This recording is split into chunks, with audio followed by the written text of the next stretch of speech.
So the other day I was driving around, and I mean, I had a destination in purpose. I wasn't just wandering, at least not this time. But back to the point. The point. As I was driving, a song popped up in my playlist that I haven't heard in a long time. It was one of my favorites from college.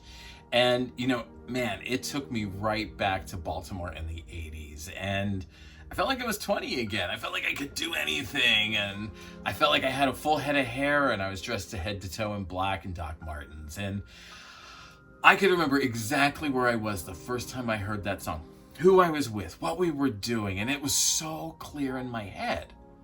And the reason for that was because it took me back to a better time. That was the power of the nostalgia that was attached to that song. It really reminded me of what I thought was a better time. It had the power to make it hard to forget. It was built right in. And I don't know what it is about music that does that, but there is something amazing about it that will literally transport you through time. Now, today we're going to be talking about nostalgia in all its forms and how it can make us hard to forget. Because as a business owner, we want to be hard to forget. We need to be memorable so that when people say to someone, when someone says to you, do you know someone that does? You are the first business that pops up in their mind. You are the thing that they say, yes. Not only do I know somebody freaking fantastic. All right, let's get into it a little bit more detail on the other side, and I'll see you over there.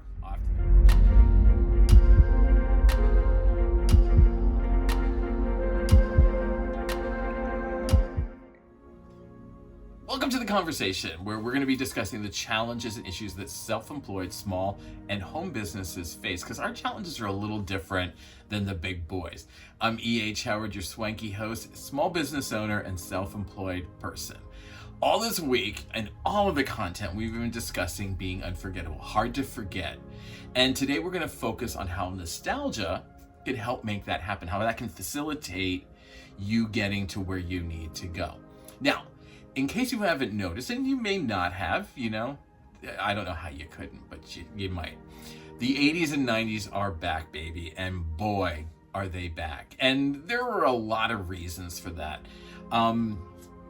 Feel free to look it up, Google it, whatever. But the number one reason, at least I feel the number one reason is that times are tough. All right, we're living in hard times. Things have been really tough for us. And when those things happen, we recede to a time where in our mind, we felt life was easier. All right, we felt like life was better. And typically, that was when we were younger. All right, maybe it was when we were at 5 or 6, maybe it was when we were 16, 17, whatever it was, when we didn't have to adult as much, when we could just kind of live in bliss of ignore the world around us. We didn't know what was going on as far as politics and recessions and how to pay bills and stuff. All right, now, not to pop your bubble, not to be that person, but the 80s and 90s, they sucked. They sucked bad. They sucked just as bad as today does. And granted, there were slightly different problems, but there weren't. We just talk about them in a different way. We're more outspoken about them now. We are now adults, so we are now more aware of them. When I was 20-something, I was barely aware of what was going on, only if it was a major world event. And then I paid attention, but I didn't pay attention to most other things. I didn't care because it didn't affect me. Now, as an adult, it affects me. So therefore, I have this sense of nostalgia of, God, I remember when I was like 20 and things seemed to be so much easier. Like $5 went so far, No, it didn't go very far, I just think it did because I didn't eat. I was going to school. I didn't pay. All my money went to paying for art supplies. It didn't pay I was literally the starving artist. Now, that nostalgia, it comes in a variety of forms. It doesn't necessarily have to be musical. It can come in a number of different ways. And it can be overt and in your face, or it can be more subtle, more subversive, all right? And by that I mean, I use nostalgia all the time in my work. If you've spent 2 minutes on any of my social media feeds, you will notice that there is a very retro, nostalgic almost 70s feel to my work, all right? When I first started, I went for a much more classical 60s corporate look because I wanted people to think that I'd been around for a while, that I was an established company. So I tapped into nostalgia to trick them so that they thought, oh, look, this guy's been around for, look at his work, you know? He's been doing this for a long time, when I hadn't been. So nostalgia has that power. We can use it to get what we want over people, all right? It can be found in the color palettes that you choose to use. It can be found in the brand design, the type that you use, your overall aesthetic, how you dress and present yourself.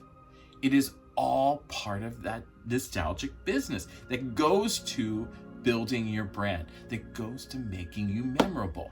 All right. Now, when that's combined with your reputation, that's going to make you hard to forget. That is dynamite in a box. All right. I couldn't think of the other one. There was another one and I couldn't think of it, but it's dynamite. It's going to explode. Now, we're going to go into a lot more detail in the new unit coming out called Don't Give Them Ugly about your brand aesthetic, how type and image and all of those things go together to help you be a better business, how to create better social media posts with this. But we're not going to go into that right now. In this video, I want to talk a little bit more about the simple things that you can tap into that are going to make you more memorable. All right. Now, for example, there is one pair of sneaker, and you probably can't tell from this video, but if you know me, you know that there is one pair of sneaker that I will only wear. I have worn it since I was in high school. When they were not readily available and I had to go to the Army Navy store and buy them. And now they are a designer shoe. They're getting to be real popular.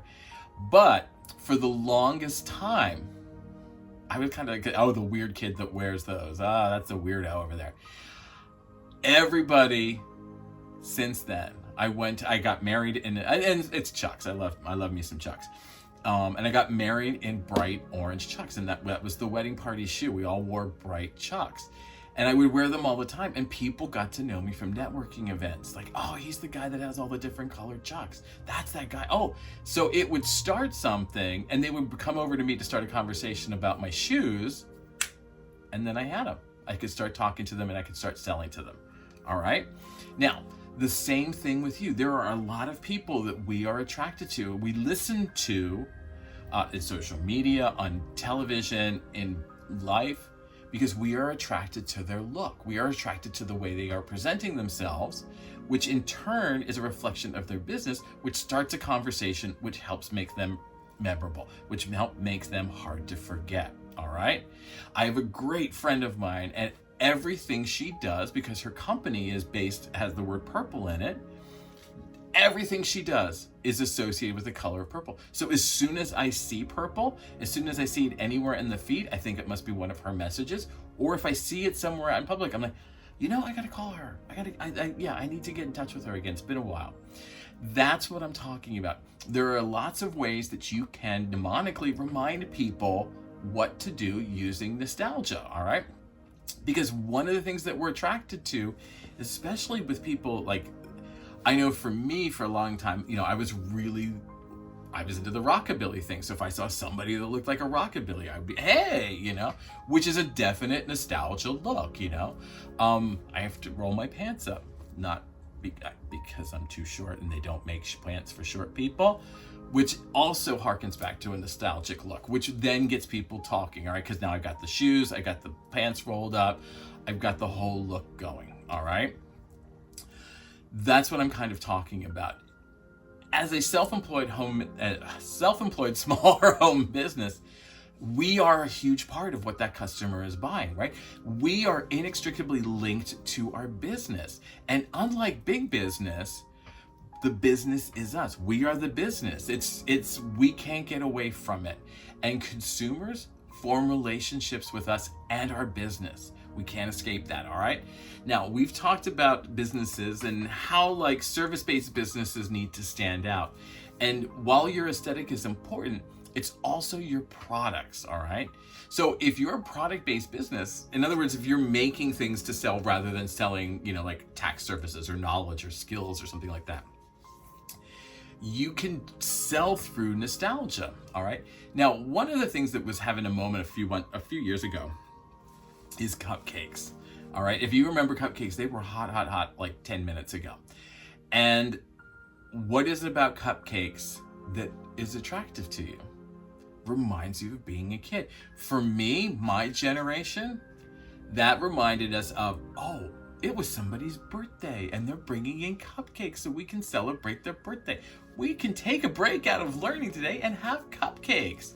There was this very sort of homey feeling with it, like you felt like, wow, all right, I'm going back in time to being a kid and eating a cupcake, all right? The problem is there wasn't a lot of difference in the businesses, right? Can you name a cupcake company anymore? Sprinkles is the only one that comes to mind, but that's only because I got some cupcakes from Sprinkles a couple of weeks ago at Disneyland. But in general, I can't think of any cupcake places. And they were everywhere. They were literally everywhere. It was like 7-Eleven for a while. They were on every corner. You can't remember them because none of them stood out. None of them were different. And sure, maybe they made some unique flavors, and sure, they made some crazy ideas, but none of them had an idea other than we're going to make cupcakes that really stood out. All right? Really kind of made them memorable. So if somebody asked me for a cupcake, I'd be like, what was that place? There was a place. What was that place? Yeah, they had the really good. Yeah, no, they didn't have. Yeah, that's the last thing you want, right? Like, you don't need somebody going, what was the name of that place? Who was that guy we used that time? Mary, what was the name of that guy? Yeah, no, not that guy. Yeah, that guy. Like, you don't need that. You need them to be able to say, you need to call Tom. Tom will take care of this for you. Let me tell you, you've put it on autopilot because he has got your back. And here's why. All right? That's what we need to do. You need to be memorable. And the first step in being memorable is what you present to the public. All right? And like myself, if you need to tap into nostalgia, which I would highly suggest, then you're getting to at least starting something. Oh, and if it's like, hey, Mary, who is that guy? No, not the guy with the rolled up pants and the orange shoes. Yeah, that guy. Yeah. Boom. Okay, we've cut down the wandering, the meandering by a very short period. And now they know exactly who you're going to talk about. The idea is that these things are supposed to stimulate thinking and bringing you forward into the person's mind as soon as somebody says, do you know somebody that does? All right. Now, here's one final thought. We don't need to be speaking to everyone. All right. We don't need to, unlike Target and Walmart and the big box places and grocery stores and 24-hour fit, all of those places. We are not looking to meet we can't grow our business by 1,000 at the end of the month. If I got 10 more clients, I would be a little overwhelmed. I'm not saying don't. Come on, please buy my stuff. But you know what I'm saying. I'm using that as an example. If you had regular, consistent clients and then you are working with them and they keep adding to it, there is a point where you start to say, all right, I need to either cut things off or I really need to decide how I'm going to grow this business. Okay, those are great problems to have, and I wish we all had them. But let's remember, we are not looking and engaging with people to grow our numbers by the thousands by the end of the month. We are not looking for big box retailer numbers, all right? We have a base, but we are looking for consistency, all right? I would rather have 50 consumers who are regularly buying from me than 2,000 consumers who are sporadic, all right? Does that make sense? If I have 50 people coming into my business, 25 every 2 weeks, then I'm okay. I'm steady, I'm growing. I can add to that slowly, and as I feel comfortable with, and as I feel like I can really service everybody, as opposed to, okay, suddenly I've got 500 customers and I don't know what to do. I can't get all this done. Somebody, because in those instances, the consumer is going to be upset. The consumer is going to be mad. And that's the last thing you want. So I'm talking about, we really want to be able to grow our business with consistency, with consistent consumers who will come in on a regular basis. So we don't need to be memorable to everybody. We don't. We just need to be memorable to our core and ideal consumer so that they can then sell us to their friends, their family, their like-minded individuals. That's all we want. And then from there, we can take the business. We can take it and run with it. Now, for a lot of us, we are, as I said, we are our business. Our consumer is us. We are really working for somebody who has a lot of ideas and thoughts and belief systems just like we do. That is our ideal consumer. Our ideal consumer is us. And so for us, it's not really nostalgia. It's more like shared memories because we actually lived it. We can share things like, if I say, hey, you know, I love that Smith song, then somebody's going to say, hey, you know, I saw them on their tour. I know I was at that show. Yeah. And then we started a conversation that can then allow me within that conversation to start weaving in and feeding in more sales tactics, more sales I'm having a hard time speaking something. More sales information about my products and services. And really, that's all we want, right? We just want to grow slowly and steadily with consistency. All right, this has been The Conversation, and I'm E.H. Howard, and please don't be shy about leaving some comments below. I'd really like to start a dialogue about this. I really want to have an exchange about some ideas.